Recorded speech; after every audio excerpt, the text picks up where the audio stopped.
1 April पासून समृद्धी महामार्गावरील प्रवास आता महाग होणार आहे।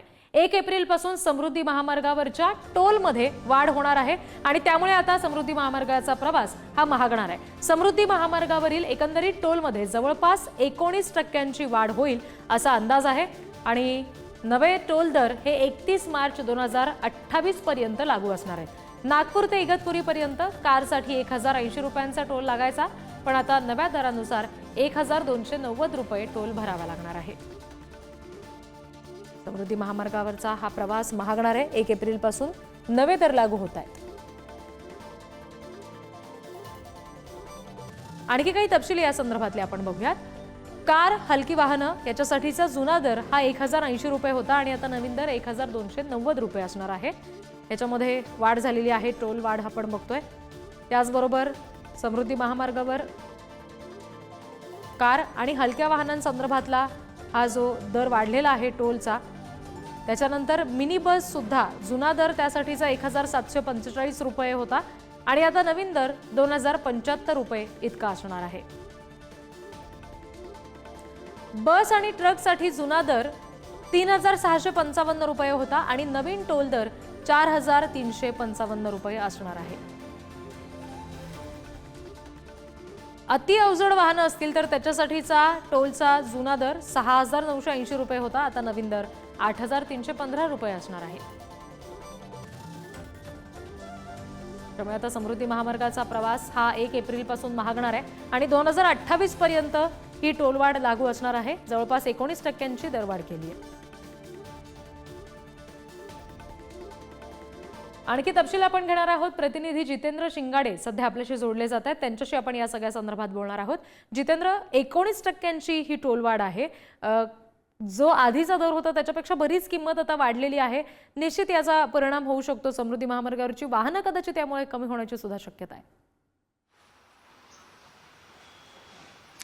नक्कीच रिद्धी, कारण अतिशय महत्त्वाकांक्षी असा हा समृद्धी महामार्ग आहे। नागपूर ते मुंबई असा 701 किलोमीटरचा महामार्ग आहे, मात्र सध्याची जी स्थिती आहे 625 किलोमीटरचा इगतपुरीपर्यंतचाच महामार्ग हा सुरू झालेला आहे।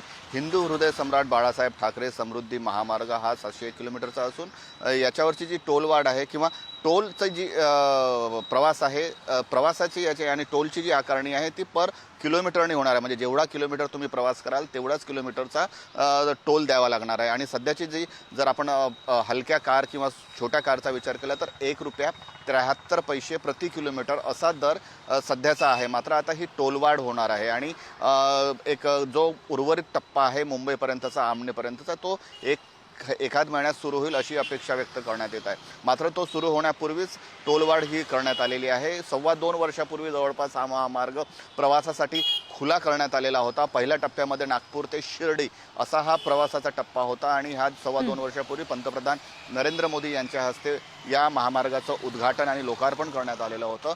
मात्र आणि या 2.25 वर्षात आपण पाहिलेलं आहे की जवळपास 1300 कोटीहून अधिक रुपयांचा टोल या महामार्गावरून वसूल केला जात आहे। हा महामार्ग अतिशय सुकर असा महामार्ग आहे, मात्र या महामार्गावरून अजूनही जी वाहनांची संख्या वाढायला पाहिजे होती तशी वाढलेली दिसत नाही। खास करून जी टोलची वसुली आणि या महामार्गाच्या निर्मितीसाठी लागलेला सुमारे 55,000 कोटींचा खर्च जो आहे तो वसूल करण्यासाठी व्यापारी वाहनं आणि मोठमोठे ट्रक, अवजड वाहनं या महामार्गावरून वाहनं याची प्रवास होणं हा आवश्यक आहे। मात्र तो होताना अपेक्षित यश मिळत नाही आणि अशात आता या 2.25 वर्षातच पहिल्या टोलवाढ करण्यात आलेली आहे। 1 एप्रिल पासून ही टोलवाढ लागू करण्यात आलेली आहे आणि पुढील 3 वर्षासाठी ही टोलवाढ असणार आहे। म्हणजे 3 वर्षानंतर पुन्हा एकदा टोलचा रिव्ह्यू करून टोलवाढ नक्की होईल हे एवढंही निश्चित आहे। मात्र या टोलवाढी सुरुवातीला जो हा महामार्ग सुरू झाला होता तेव्हा काही महिन्यामध्ये अवजड वाहनं आणि मालवाहतुकीसाठी हा महामार्ग बांधण्यात आलेला आहे। मालवाहतूक या महामार्गावरून होणे अधिक अपेक्षित आहे, मात्र तसं होत नाही। आणि जेव्हा ट्रान्सपोर्टरशी जेव्हा विचारणा करण्यात आलेली होती तेव्हा त्यांनी एकच सांगितलं होतं की या महामार्गावर टोलची रक्कम अधिक लागते, जेव्हा की जुन्या महामार्ग जो नागपूर मुंबई जुना महामार्ग आहे त्या महामार्गावर टोलची रक्कम ही कमी लागते। त्यामुळे अधिक पसंती जी आहे ती जुन्या महामार्गाला आहे आणि अशात आता जर टोलवाढ होत असेल तर वाहनांची संख्या कमी होते की काय अशी शंका उपस्थित होत आहे। त्यामुळे ही टोलवाढ नेमकी कोणाच्या पत्त्यावर पडते हे पाहणं महत्त्वाचं ठरणार आहे। रिद्धी. जितेंद्र, धन्यवाद या सगळ्या तपशिलांसाठी.